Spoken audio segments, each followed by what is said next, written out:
प्यारे दोस्तों, मैं वीरेंद्र गिरी आज की वीडियो में आपका स्वागत करता हूं। आप सभी को मेरा जय श्री राम।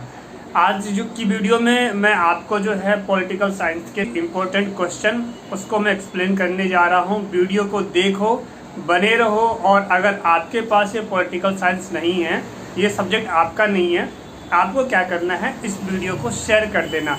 यानी आपके जो फ्रेंड हैं जिनके पास पॉलिटिकल साइंस है उनको ये शेयर कर दो, ताकि जो है ये जानकारी, ये वीडियो उनको मिले और वो कुछ सीखे। आप नए हैं, चैनल को सब्सक्राइब कर लीजिए और ऑनलाइन क्लास चल रही है, इसको भी आप ज्वाइन कीजिए, क्योंकि सीखना आपके लिए ज़रूरी है। चलिए हम आगे बढ़ते हैं, देखते हैं। सबसे पहली बात जो है, हमारा क्वेश्चन है कि गार्नर द्वारा दी गई राजनीति विज्ञान की परिभाषा दीजिए। देखो, मैं बात समझाऊं आपको। परिभाषा, दो बातें समझना, परिभाषा और एक होता है अर्थ। अगर आपको कोई ये बोले कि राजनीति विज्ञान का अर्थ बताओ, तो यहाँ पे हमें ये बताना है कि राजनीति विज्ञान होता क्या है। यानी आपको समझाना है, एक्सप्लेन करना है। बात समझ रहे हो? यानी राजनीति विज्ञान क्या है, ये आपको एक्सप्लेन करना है, किसी को बताना है। जैसे राजनीति विज्ञान से अभिप्राय, आप ऐसे लिख सकते हैं, राजनीति विज्ञान से अभिप्राय उस विज्ञान से है, यानी उस विशेष जानकारी से है जिसके आधार पे एक राज्य की शासन व्यवस्था को सुचारू रूप से चलाई जाती है। लिख सकते हो, ठीक है। लेकिन अगर बात करें परिभाषा की, तो देखो समझना, परिभाषा का मतलब क्या होता है। परिभाषा का मतलब ये हो जाता है कि किसी दूसरे विद्वान ने अगर राजनीति विज्ञान की परिभाषा पूछी है, तो इसका मतलब है कि राजनीति विज्ञान के बारे में किसी दूसरे विद्वान ने क्या बोला है, उन्होंने कौन सी बातें बोली है, तो उनके कहे गए, उन्होंने जैसे बोला है, यानी बिल्कुल सेम टू सेम, कुछ भी चेंज नहीं कर सकते हो, सेम टू सेम लिखना होता है। ये होता है परिभाषा। समझ में आ गया? आप अर्थ समझ गए, आप परिभाषा समझ गए। तो चलिए फिर आगे हम जो है इसको आगे बढ़ते हैं और समझते हैं। परिभाषा में बिल्कुल चेंज मत करना, नंबर कट जाएंगे। अगर आप लिखते हो कि जैसे इन्होंने बोला है गार्नर द्वारा राजनीति विज्ञान की परिभाषा दीजिए, अगर आप लिखते हैं कि गार्नर की परिभाषा या गार्नर के अनुसार, तो उसने जो बोला है वही बातें लिखनी है। जैसे हम देख लेते हैं, समझते हैं। देखिए, गार्नर द्वारा दी गई राजनीति विज्ञान की परिभाषा दीजिए, तो इसका उत्तर हो जाता है, डॉक्टर गार्नर का कहना है कि राजनीति विज्ञान का अध्ययन राज्य के साथ आरंभ होता है और राज्य के साथ समाप्त होता है। यानी यहाँ पे जो बोला गया है वो क्या पॉइंट है कि नहीं, राज्य के साथ आरंभ होगा और राज्य के साथ समाप्त होएगा। अगर बीच बीच में ट्रैफिक की आवाज़ आ जाए तो आप जरा एडजस्ट कीजिए, क्योंकि हमारा कोचिंग सेंटर जो है ना रोड साइड में ही है। चलिए आगे देखते हैं। आगे है राजनीति विज्ञान का क्षेत्र क्या है। राजनीति विज्ञान का क्षेत्र का मतलब क्या है, समझो। क्षेत्र का मतलब ये है कि जो राजनीति विज्ञान है, इसके अंदर जो भी आप पढ़ते हैं, समझते हैं, ये इसका प्रभाव, इसका असर कहाँ तक होता है, तो इसी को क्षेत्र कहा जाता है, यानी इसका दायरा। अगर मान लो जैसे कि कोई कानून है, तो ये कानून कहाँ तक लागू है, किन पे लागू है, किन लोगों पे नहीं लागू है, तो किस पे लागू होगा, किस कंडीशन में लागू नहीं होगा, किस कंडीशन में जो है कोई इससे बच सकता है। तो ये सभी बातें जो है ना, ये उसका क्षेत्र कहलाता है, यानी उसका दायरा कहलाता है, कहाँ तक। मैं आपको जानकारी के लिए बता दूं कि ऑनलाइन क्लास जो है वाइट बोर्ड पे होता है और टीचमेंट ऐप है, उसके ज़रिए मैं पढ़ाता हूँ, जहाँ आप भी बोल सकते हैं, तुरंत पूछ सकते हैं, सर ये बताओ। अभी ये कुछ इम्पोर्टेंट क्वेश्चन है। एक्चुअली मुझे कुछ इम्पोर्टेंट क्वेश्चंस आपको देने होते हैं, जो हमारे ऑनलाइन क्लास में जो स्टूडेंट्स पढ़ रहे हैं उनके लिए नोट्स के रूप में। तो इसलिए मुझे रिकॉर्ड करना होता है, ताकि मैं उनको दे दूँ, ताकि वो इसको रिवाइज करें, क्योंकि देखने से, सुनने से जल्दी याद हो जाता है। समझ रहे हो? चलिए, तो आप क्षेत्र समझ गए। अब हम आगे चलते हैं और देखते हैं। तो देखो, राजनीति विज्ञान का क्षेत्र बड़ा व्यापक है। इसके अंतर्गत राज्य सरकार, राज्य के विभिन्न अंगों तथा उनके आपसी संबंधों, राज्य और नागरिकों के आपसी संबंधों तथा राजनीतिक प्रक्रिया को प्रभावित करने वाली विभिन्न क्रियाओं तथा प्रतिक्रियाओं जैसे राजनीतिक दल, दबाव समूह, निर्वाचन, विशिष्ट वर्ग आदि का अध्ययन किया जाता है। यानी अगर राजनीति के क्षेत्र की बात करें तो मतलब ये बड़े लेवल पे है। पार्टी कौन कौन सी जो चुनाव लड़ती है, जब चुनाव लड़ती है तो उनको वोट लेना होता है, तो वोट जो लेने जाएंगे तो कौन कौन से दबाव समूह है, यानी मेजोरिटी कहाँ किसकी कितनी वोट बन रही है। तो इसका बड़े लेवल पे एक दूसरे से क्या है, ये एक दूसरे के साथ संबंधित होते हैं। तो समझ में आ गया। यानी कि राजनीति को, यानी जो शासन व्यवस्था बनी हुई है, आप ये समझो जो सरकार बनी हुई है, उस सरकार को उस देश के अंदर कौन कौन सी बातें जो प्रभावित कर सकती है। तो प्रभावित तो बहुत सारी चीज़ें कर सकती है। अगर मान लेते हैं कि एक रेलवे मंत्री है, समझिए जो देश का रेलवे मंत्री है, और कहीं पे रेलवे हादसा होता है तो इसको भी चुनावी मुद्दा बना लिया जाता है कि इस सरकार में रेल हादसा हुआ है, ट्रेन हादसा हुआ है, इसकी जिम्मेदारी इनकी है, मतलब मुद्दा।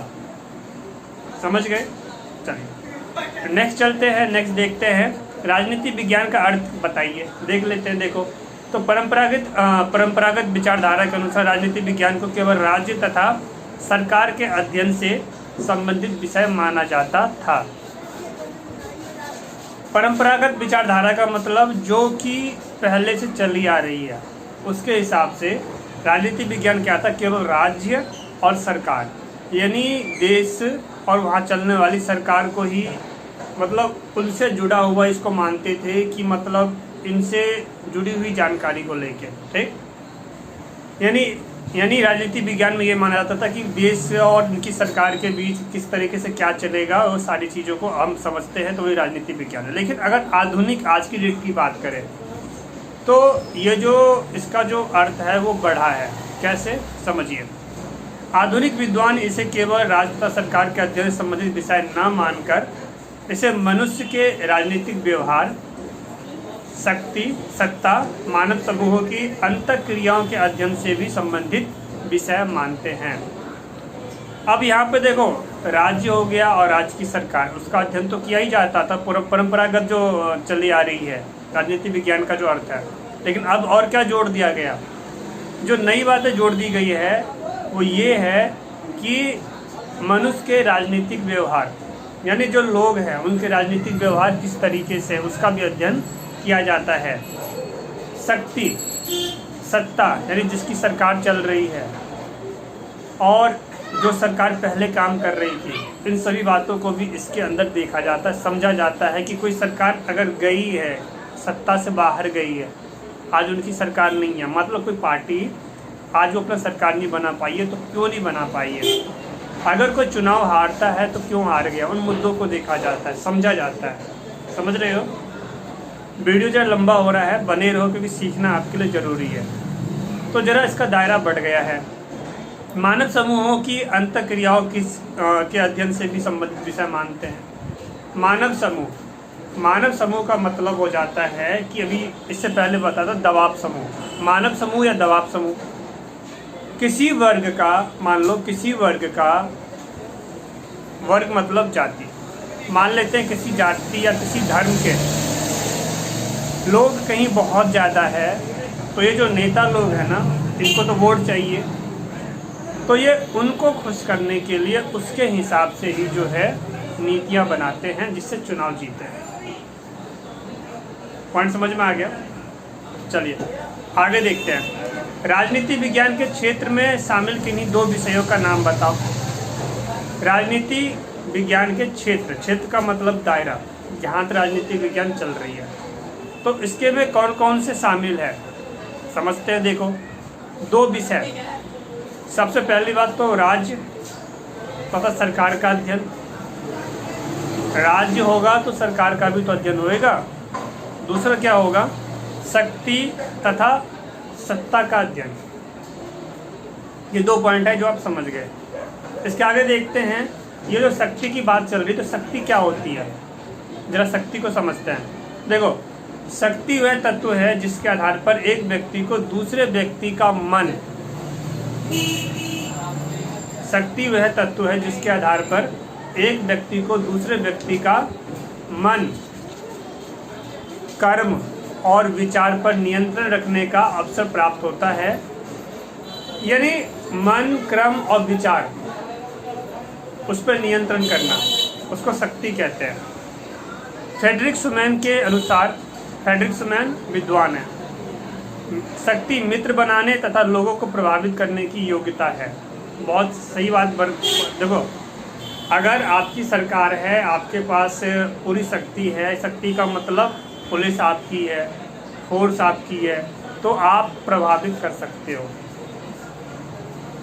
लोगों की सोच को भी प्रभावित कर सकते हो। ये होता शक्ति।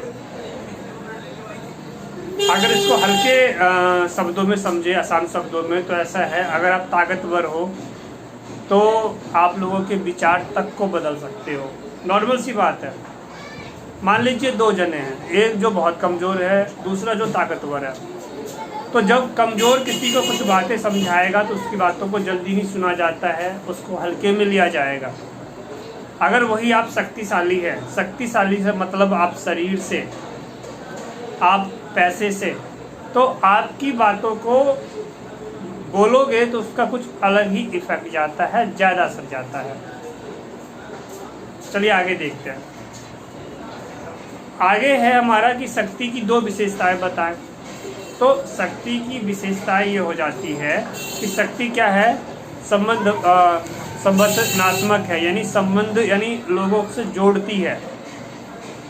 अगर आपकी शक्ति है, आपके पास पैसा है, आपके पास जो कहते हैं एक स्टेटस है, तो लोग आपसे वैसे जुड़ते चले जाएंगे। नॉर्मल सी बात है, ये आप भी जानते हो, समझते हो। शक्ति के पीछे दंड की भावना होती है। शक्ति के पीछे क्या है, दंड की भावना। अगर सामने वाले को पता है, तो आप शक्तिशाली हो, तो सामने वाले को पता क्या है, अगर हम इनकी बातों को नहीं समझेंगे तो दंड मिल सकता है।